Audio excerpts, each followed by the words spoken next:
Hello everyone, this is Selma Aftab standing in front of you and hope you all are doing very well. In the last video we have covered the preparation of haloalkane from the alcohol, alkane, alkene, alkyne. ये सारी चीजें हम लोगों ने prepare कर लिया पूरी तरीके से कम्प्लीटली. नाउ टुडे अब फिजिकल प्रॉपर्टीज भी पढ़ लिया, काफी सारी चीजें हम लोगों ने कर लिया, कंप्लीट कर लिया. ठीक है. Now today we will discuss the chemical properties of haloalkane और यहाँ पे हम लोग की एक रिएक्शन निकल कर आती है, that is your SN1 and SN2 reaction. ठीक है. बहुत इंपॉर्टेंट प्रॉपर्टी है केमिकल इसकी हेलोएल्केन की. As we all know that and as we have discussed in the previous lecture, due to the nature of the CX bond, carbon and halogen atom के बीच में जो CX बॉन्ड है, ठीक है, CX बॉन्ड है, उसके वजह से उनके बीच में क्या जनरेट हो जाती है, एक पोलैरिटी डेवलप हो जा रही है. ठीक है. There is a development of polarity between the carbon and hydrogen halogen. और हैलोजन पे कौन सा पार्शियल नेगेटिव चार्ज आ रहा है और कार्बन पे पार्शियल पॉजिटिव चार्ज, और बाद में यही ग्रुप निकल कर बाहर चला जाता है, this group, and this group is called as leaving group. ठीक है. This group is called as leaving group. ठीक है. और कार्बन पे पार्शियल पॉजिटिव चार्ज, तो पार्शियल पॉजिटिव चार्ज होने की वजह से यहीं पे एक ग्रुप आकर हमारा अटैक करेगा, that is your nucleophile. Nucleophile. ठीक है. इसी को न्यूक्लियोफाइल बोलेंगे, जो नेगेटिव चार्ज होता है. ठीक है. Nucleophile is always negative in charge. ठीक है. ये हो गया ओवरऑल ये reaction. And due to this, इसकी वजह से जो पोलैरिटी डेवलप हो रही है तो कार्बन और हाइड्रोजन के बीच में, तो ऑर्डर ऑफ पोलैरिटी क्या हो जाएगी इसकी, the order of polarity will be, इसको नोट कर लो, बहुत इंपॉर्टेंट है, ये आगे काम आने वाला है अभी बहुत ज्यादा. ठीक है. So note down here the order of polarity. एक पॉइंट ये बनेगा, the order of polarity, and next one the order of reactivity. Order of reactivity. Clear? Order of polarity क्या हो जाएगा? Order of polarity सबसे ज्यादा पोलर डाइपोल कहाँ show करेगा? पोलर कहाँ होगा? कार्बन और फ्लोरीन के बीच में मैक्सिमम पोलैरिटी शो करेगा. देन कार्बन और क्लोरीन के बीच में, then carbon and bromine between, and then carbon and iodine in between them. Now order of reactivity. Reactivity कौन ज्यादा सबसे ज्यादा शो करेगा? ये इसका जस्ट ऑपोजिट हो जाएगा. Carbon and iodine, then CBr, CCl and CF. इसको नोट करके रख लो अच्छे से. ठीक है. Now due to this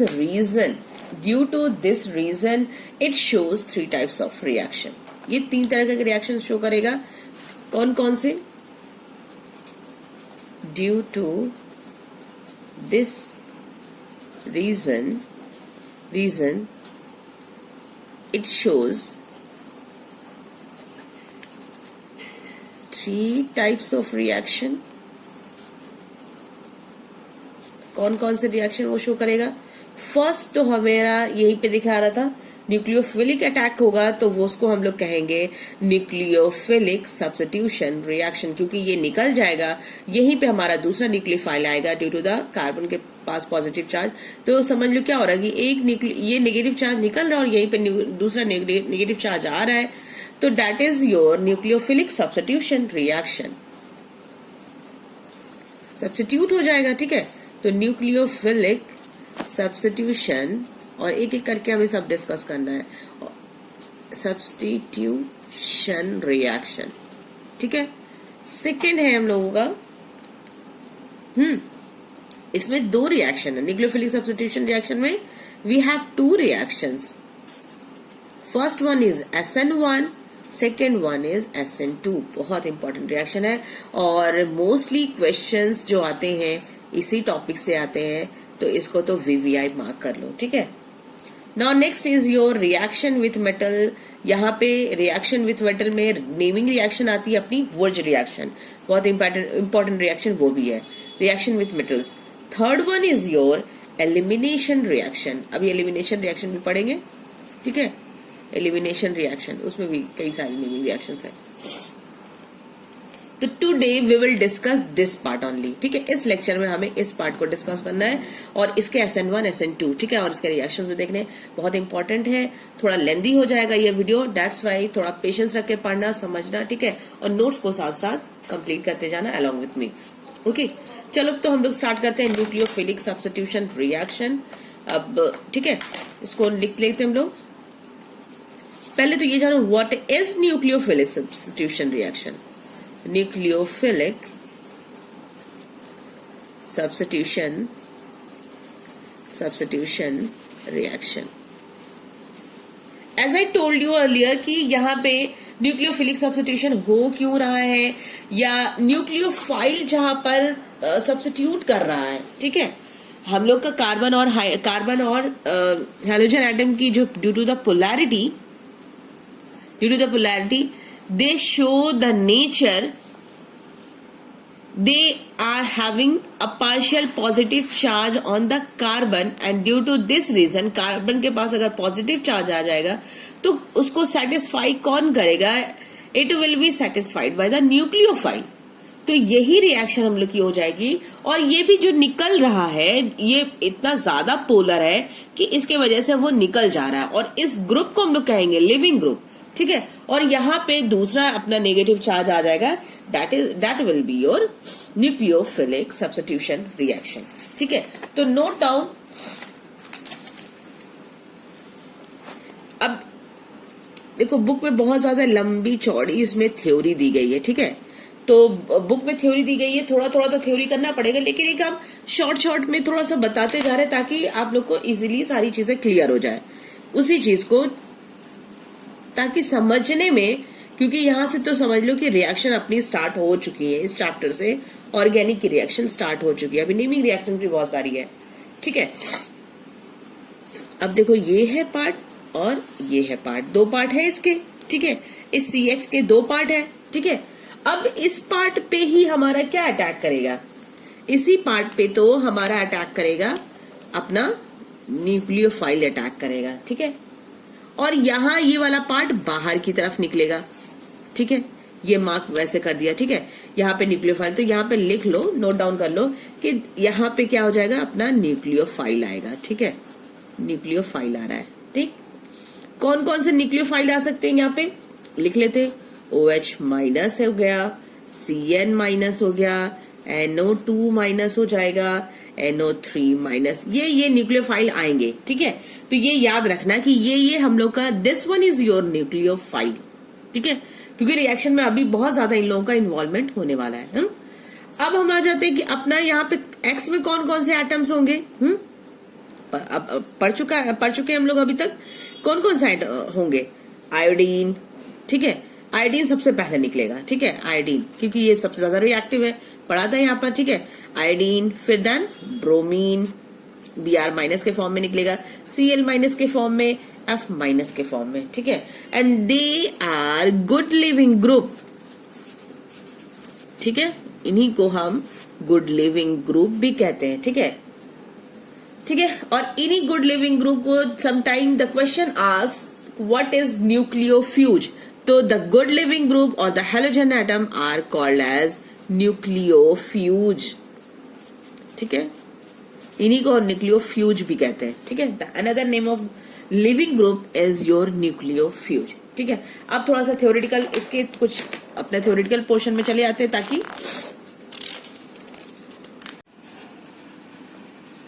now देखो ये रिएक्शन हो गई हम लोग की, ठीक है, थ्योरेटिकल पार्ट हो गया ये। स्ट्रॉन्गर न्यूक्लियोफाइल अगर वीकर न्यूक्लियोफाइल को डिस्प्लेस कर देगा then it is called as nucleophilic substitution reaction. और बता भी दिया कि कौन कौन से न्यूक्लियोफाइल है और न्यूक्लियोफ्यूज कौन कौन से, ठीक है, ये पेज में बता दिए। Now the atom of the group which departs with its bonding pair of electron is called leaving group. जो यानी कि X को कह रहा है कि X जो निकल कर जा रहा है कार्बन से, जो डिपार्ट कर रहा है बॉन्डिंग पेयर ऑफ इलेक्ट्रॉन, उसको हम लोग कहेंगे लिविंग ग्रुप और द न्यूक्लियोफ्यूज, जो पिछले लिखा दिया, जो हमने डायग्रामेटिकल फॉर्म में समझा दिया गया, ठीक है। अब हैलाइड में वीकेस्ट बेस कौन है, I minus is the weakest base and F minus is the strongest base. Base का भी काम है अभी, ठीक है। और ऑर्डर ऑफ रिएक्टिविटी हम लोग को पता है, ये therefore the order of reactivity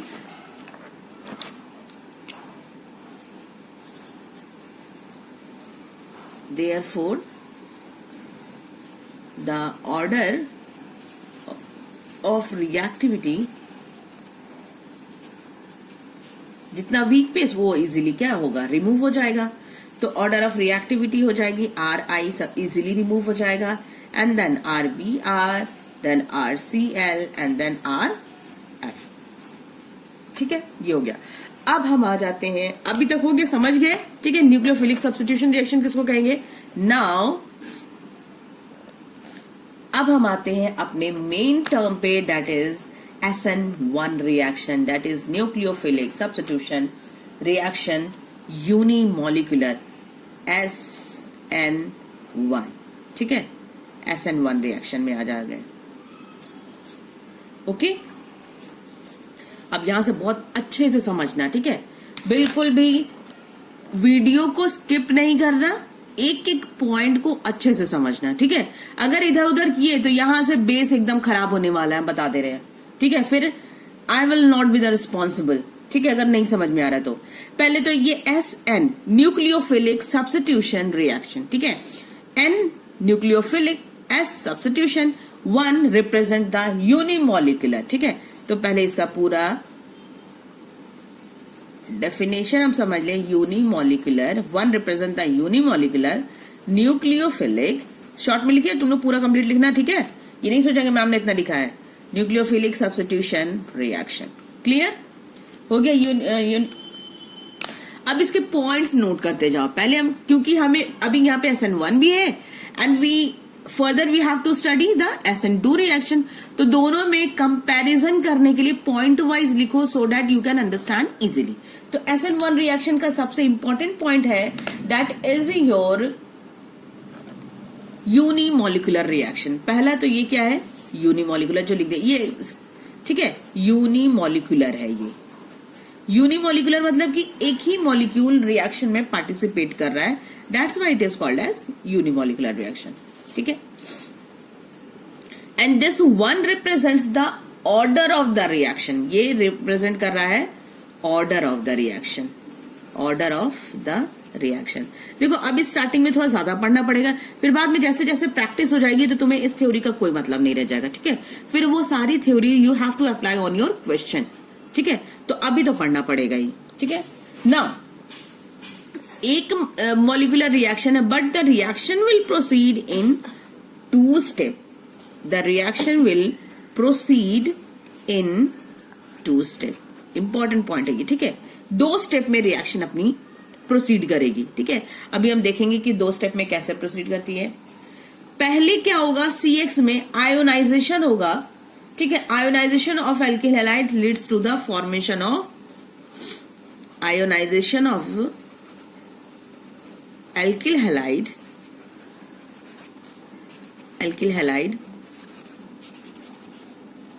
leads to the formation of carbocation. ये इंपॉर्टेंट पॉइंट है। इस SN1 रिएक्शन में कार्बोकटायन की फॉर्मेशन होती है। And the first step is, जो पहला स्टेप ब्रेक करने की होगी वो है स्लो स्टेप।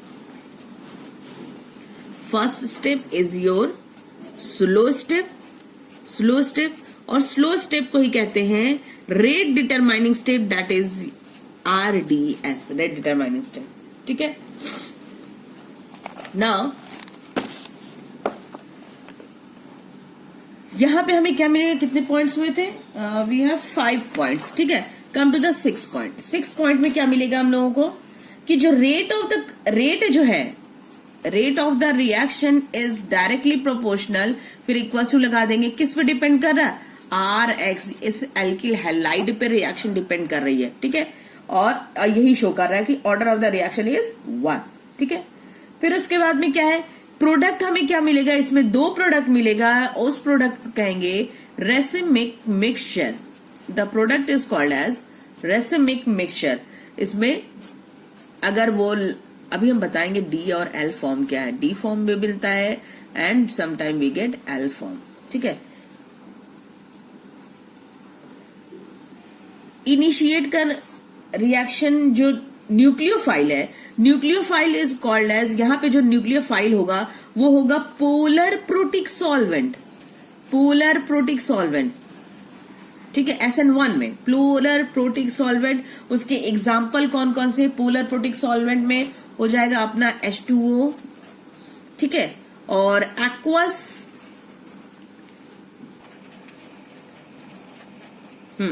अब आ जाओ, देखो रेसिमिक मिक्सचर मिलेगा हम लोग को, और यहां पे जो अपना न्यूक्लियोफाइल होगा SN1 में, the nucleophile are weak nucleophile, these nucleophiles are weak nucleophile. पहली बात तो ये न्यूक्लियोफाइल जितने भी होंगे वो वीक होंगे, और पोलर प्रोटिक सॉल्वेंट है ये।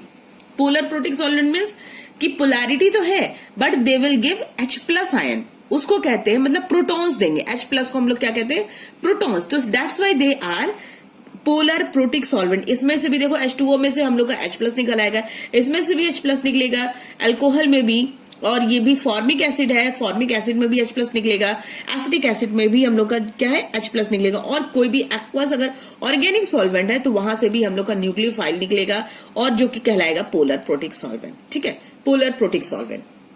तो ये डिफरेंस समझो, ये SN1 की पढ़ रहे हैं अभी हम लोग, ठीक है। SN1 अभी जब रिएक्शन करने लगेंगे तो समझ में आने लगेगा कि रिएक्शन क्या होगा। और यहाँ पे जो कंपाउंड्स होंगे, the compounds are optically active compound,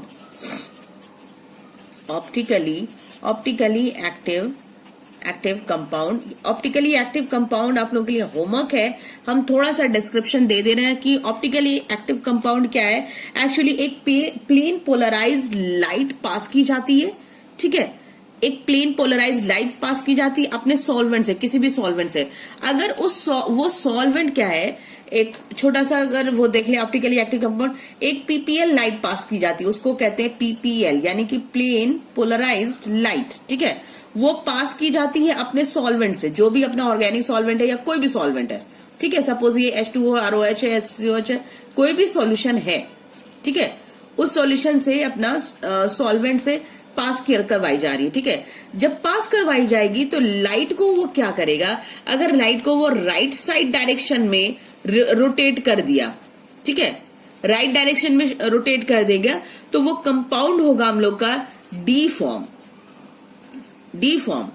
ठीक है, डी फॉर्म होगा। और अगर left D form right side में चला जाएगा, ठीक है, और अगर लेफ्ट की तरफ रोटेट कर दिया उस लाइट को, ये सॉल्वेंट में पास होने के बाद में लाइट हम लोग की लेफ्ट की तरफ रोटेट हो गई, then it will give L form, ठीक है, एल फॉर्म बनेगा, उस कंपाउंड का एल फॉर्म बनेगा ये लेफ्ट वाले में।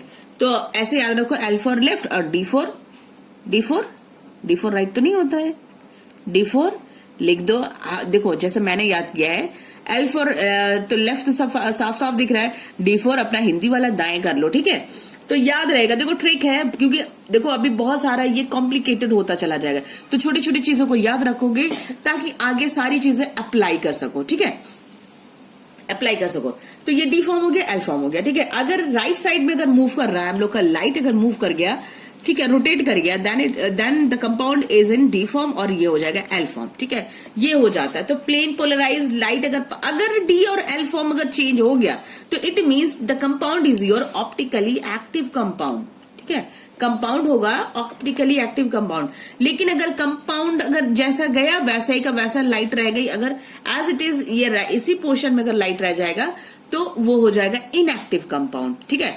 तो इसको हमें होमवर्क में चाहिए, ऑप्टिकली एक्टिव कंपाउंड पूरा डिटेल में, ठीक है, अपने कॉपी में नोट करना, ठीक है। यहाँ पे हम ये पेज छोड़ दे रहे हैं, ठीक है, हम अपने नहीं छोड़ेंगे, तुम लोग छोड़ो, ठीक है, हम तो कंटिन्यू करने जा रहे हैं यहाँ से, लेकिन यू हैव टू कंप्लीट, ठीक है। अब हम आगे, ठीक है, ये हो गया ऑप्टिकली एक्टिव कंपाउंड। और स्टार्टिंग में लिख दिया था ना कि कार्बोकटायन बनेगा, कार्बोकटायन, हाँ, यहाँ पे लिख दिया था कि देखो ionization of alkyl halide leads to the formation of carbocation. ये भी बहुत इंपॉर्टेंट पॉइंट है कि यहीं से SN1 और SN2 में डिफरेंस हमें दिखेगा, ठीक है। तो कार्बोकटायन यहाँ पे बन रहा है, वहां पे भी तो SN2 में कार्बोकटायन नहीं फॉर्म करेगा। तो यहां तक तो ये हो गया इसका एक थ्योरेटिकल पार्ट कि इट विल फॉर्म कार्बोकटायन, ठीक है। अब आ जाओ रिएक्शन में, अपने रिएक्शन में हम आ जाते हैं। बिना रिएक्शन की ऑर्गेनिक तो भाई इनकम्प्लीट है, ठीक है, बड़ा सूना सूना सा लगेगा, लेकिन हम वो काम करेंगे नहीं, ठीक है। तो हम लोग अपने आप को इंगेज रखेंगे। चलो रिएक्शन को कर लेते हैं, ठीक है। देखो रिएक्शन कैसे लिखेंगे सब, अभी हम लोग ये एल्किल हैलाइड लिखे हैं। अब देखो रिएक्शन पे आते हैं, ठीक है। Suppose we have a reaction compound that is your alkyl halide, एक एल्किल हैलाइड ले रहा है, ठीक है। अब जरा इसको समझना, ये डैश का मतलब समझना, इसको कहते हैं डैश, 11th क्लास में पढ़ा होगा, ठीक है। ये है हम लोग का वेज स्ट्रक्चर, ठीक है, C2H5 है, ठीक है। अब उसके बाद में ये है reversible reaction and slow process, दोनों चीजें लिख लो, ये रिवर्सिबल है और स्लो है, ठीक है। ये Br है, ठीक है, B क्या है, ठीक है।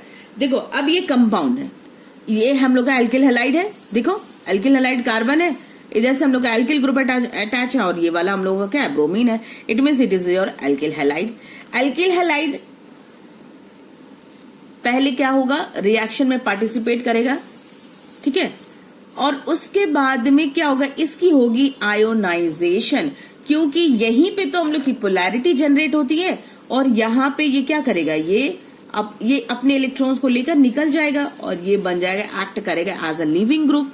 तो यहाँ पे क्या होगा, Br माइनस निकलेगा, और यहीं पे कार्बोकैटायन जनरेट हो जाएगा, ठीक है। प्लस पॉजिटिव चार्ज जहां पे जनरेट होगा, the compound, the organic compound having the positive charge on the carbon atom that is called as carbocation, ठीक है, इसी को कहते हैं कार्बोकैटायन। तो अगर ये जो Br, ये दोनों इलेक्ट्रॉन आपस में, ठीक है, ये इलेक्ट्रॉन से बने हुए हैं, ये इलेक्ट्रॉन से बने हुए हैं, दोनों इलेक्ट्रॉन शेयर कर रहे हैं, तभी तो ये क्या बना रहे, बॉन्ड बना रहे। बॉन्ड मतलब ये थोड़ी होता है कि एक लाइन बना दी वो हो गई बॉन्ड, नहीं, दोनों के बीच में शेयरिंग हो रही है। एक इलेक्ट्रॉन ब्रोमीन का है एंड अनदर इलेक्ट्रॉन, दूसरा जो इलेक्ट्रॉन है that is from your carbon, ठीक है, कार्बन का।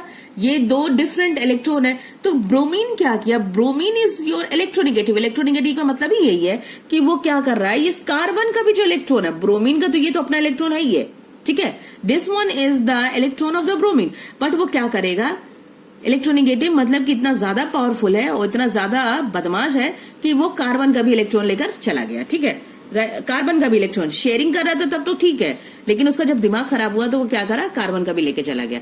अब कार्बन का ले जाने की वजह से क्या हुआ कि दे एक्वायर अ पॉजिटिव चार्ज, ये कार्बन हो गया, यहाँ पे अपना हाइड्रोजन लगा हुआ एज इट इज, ये C2H5 है, ठीक है, C2H5, और ये डैश के साथ अपना है क्या, CH3, और यहाँ पे जनरेट हो गया एक पॉजिटिव चार्ज, कार्बन पे पॉजिटिव चार्ज, और यहाँ पे Br माइनस अलग हो गया, ठीक। तो अभी तक रिएक्शन कंप्लीट नहीं हुई है। अब जो ये स्ट्रक्चर है, ये था हम लोग का टेट्राहेड्रल स्ट्रक्चर। टेट्राहेड्रल स्ट्रक्चर पता है, टेट्राहेड्रल स्ट्रक्चर, और ये है हम लोग का, this structure is your trigonal planner, ठीक है, ट्राइगोनल प्लानर ये स्ट्रक्चर है, ठीक है। अब यहाँ पे हम लोग का न्यूक्लियोफाइल अटैक करेगा। देखो टेट्राहेड्रल स्ट्रक्चर समझ में आ रहा है क्या है, कि सपोज चलो इससे बताते हैं, ठीक है, ये है, ठीक है, कार्बन सेंटर में है, carbon is present at the centre, ये हम लोग का कार्बन, पेज में करें ज्यादा बेटर होगा। देखो अगर हम स्ट्रक्चर एल्किल हैलाइड के स्ट्रक्चर की बात करेंगे तो ये कार्बन है, ठीक है, एक प्लेन पे कार्बन है, ठीक है, उसी प्लेन पे क्या है, उसी प्लेन पे हम लोगों का अपना एक हाइड्रोजन भी है, ठीक है, हम ऐसे समझा रहे हैं, ये पेज पे लिया है, कार्बन है और उस पे हम लोग का हाइड्रोजन भी है, ठीक है। On the same plane we are having the bromine also, ठीक है, उसी प्लेन पे हम लोगों का ब्रोमीन भी है, ठीक है, ब्रोमीन भी है, कार्बन भी है ना, हाइड्रोजन भी है, ठीक है, बॉन्ड हो गई, ठीक है। नाउ अब ये CH3 कहाँ है, CH3 जो है और C2H5 है, C2H5 समझ, ये जो है, ये वेज स्ट्रक्चर जो है, ये हम लोगों की तरफ है, यानी कि अगर हम एक तरह से देख सकें, अगर ये प्लेन है तो अबव द प्लेन हम लोग का बन जाएगा क्या, अबव, अगर हम ऐसे रखा, ठीक है, ऐसे रखा है, फ्रंट पे रखा है,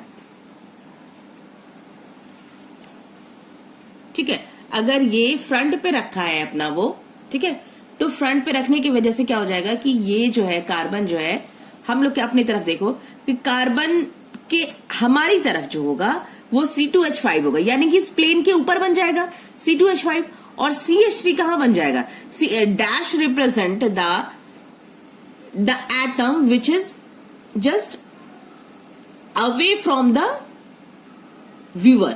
मेरी तरफ से अगर हम अपनी तरफ से देखेंगे तो यहां पे तो C2H5 होगा, C2H5 मेरे सामने, ठीक है, और CH3 इस प्लेन के नीचे चला जाएगा, अवे फ्रॉम द प्लेन, ठीक है, अवे फ्रॉम द प्लेन ना। तो ये सारी चीजें हो गई अपनी। तो क्लियरली कुछ समझ में आ रहा है कि C2H5 जो होगा वो प्लेन के ऊपर, C2H5 प्लेन के ऊपर बनेगा, यानी कि सपोज ऐसे समझ लो, ठीक है, C2H5 यहां पे बनेगा और CH3 बैक साइड पेज के नीचे से जाएगा, ठीक है, ये हो गया। तो ये स्ट्रक्चर कहलाएगा अपना टेट्राहेड्रल स्ट्रक्चर। इसी स्ट्रक्चर को हम लोग कहेंगे tetrahedral structure. But what about the carbocation? Carbocation कैसे बना? अगर यहां से ब्रोमीन यही निकल जाएगा, यही तो ब्रोमीन निकालना है, तो ब्रोमीन निकालने पे क्या हो, जब ब्रोमीन निकल जाएगा, ठीक है, तो वो बन जाएगा अपना ये कार्बोकटायन। तो कार्बोकटायन का स्ट्रक्चर होगा हम लोगों का, वो बन जाता है हम लोग का ट्राइगोनल प्लेनर, यानी कि इसी प्लेन पे सारे स्ट्रक्चर हो जाएंगे। ये कार्बन है, कार्बन, ठीक है, कार्बन, अब उसके साथ हाइड्रोजन भी अटैच है, उसके साथ CH3 भी अटैच है, एंड उसके साथ अपना C2H5 भी अटैच है, ठीक है, C2H5 भी अटैच है।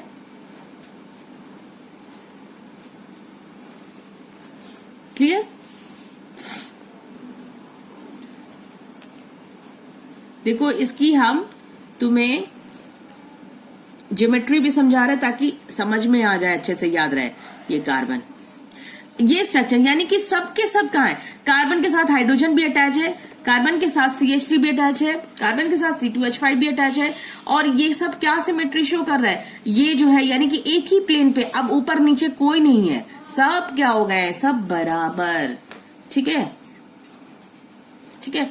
तो इस स्ट्रक्चर को हम लोग कहेंगे ट्राइगोनल प्लेनर,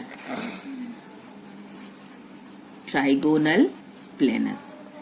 तो कार्बोकटायन जो है वो ट्राइगोनल प्लेनर स्ट्रक्चर है, और अपना जो क्या एल्किल हैलाइड है that is your tetrahedral structure. तो टेट्राहेड्रल स्ट्रक्चर समझ में आ गया और ट्राइगोनल प्लेनर समझ में आ गया स्ट्रक्चर, ठीक है। Due to the formation of ट्राइगो, क्योंकि अभी ये काम आने वाला है तो इसको फाड़ के तो फेंकना नहीं, ठीक है, अभी इसका बताएंगे कि क्या है इसका मैकेनिज्म, क्या है इसका आगे यूज।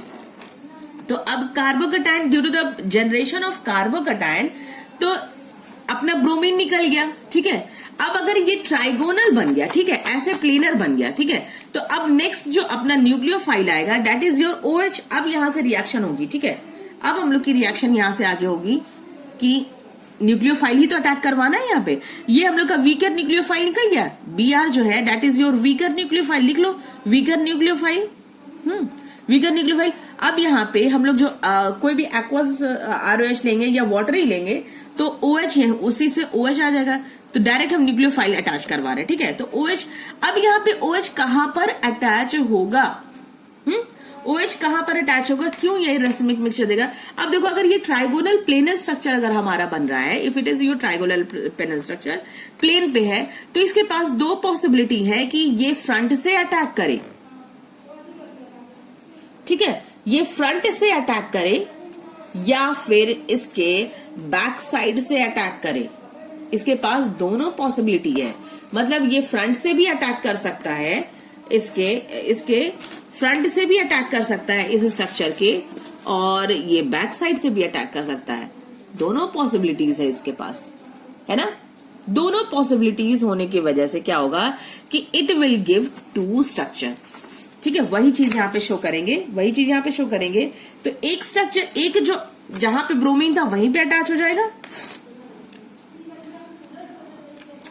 अपना वही कार्बन है, ठीक है, कार्बन है, और उसके साथ H जैसे था वैसे ही रहेगा, ठीक है। और ये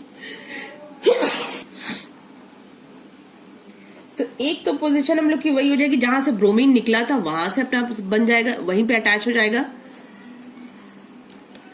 C2H5, जहां से ब्रोमीन निकला वहीं से एक स्ट्रक्चर बनाएगा, सॉरी ब्रोमीन अटैच कर दिया, फिर से बन जाएगा OH अटैच कर दिया, ठीक है, एक स्ट्रक्चर ये। दूसरा स्ट्रक्चर ये हो जाएगा, उसके जस्ट हम जो कह रहे थे बैक साइड से अटैक करेगा, तो वो उसकी स्ट्रक्चर कुछ ऐसे हो जाएगी, C के साथ H और इसके साथ OH, ऐसे उसका बैक साइड बन जाएगा। और ये C2H5 और ये वेज स्ट्रक्चर में हो जाएगा अपना CH3, ठीक है। तो क्या हो गया, we are getting two different compounds, but दोनों क्या है, एक मिरर इमेज शो कर रहा है। 11th क्लास में अगर स्टीरियो केमिस्ट्री पढ़ी है तो यहाँ पे क्या है, this is your mirror image. और अगर दो कंपाउंड मिरर इमेज शो कर रहा है एंड इक्विमोलर, तो then this type of compound is called as racemic mixture. This compound is called as racemic mixture. Racemic mixture, ठीक है, इक्विमोलर। तो ओवरऑल तो ये है हम लोग का SN1 रिएक्शन। इसको रिएक्शन करवाएं किससे, अपना न्यूक्लियोफाइल से, अल्कोहल से, ठीक है। और उसके बाद में हम लोग को क्या मिल रहा है, दो प्रोडक्ट मिल रहा है, एक D और एक L। अगर इसी को, ठीक है, ये हो गया। तो ओवरऑल SN1 रिएक्शन हम लोग की कंप्लीट हो गई है, ठीक है। और हम लोग नेक्स्ट टर्न पे हम लोग, क्योंकि वीडियो देख रहे हैं कि SN1 का, वैसे हमें लगा था कि पता था कि SN1 रिएक्शन लंबी होने वाली है और इतना इजी नहीं है इसको कंप्लीट कराना एक लेक्चर में। तो SN2 reaction we will complete in the second lecture, ठीक है। And I will try to upload the video as soon as possible before the vacation, ठीक है। सो डेट अपना पहले इसको कंप्लीट करो और उसमें हम क्वेश्चंस भी करवाएंगे। So till then revise your lesson and take care, stay safe, stay home and good bye.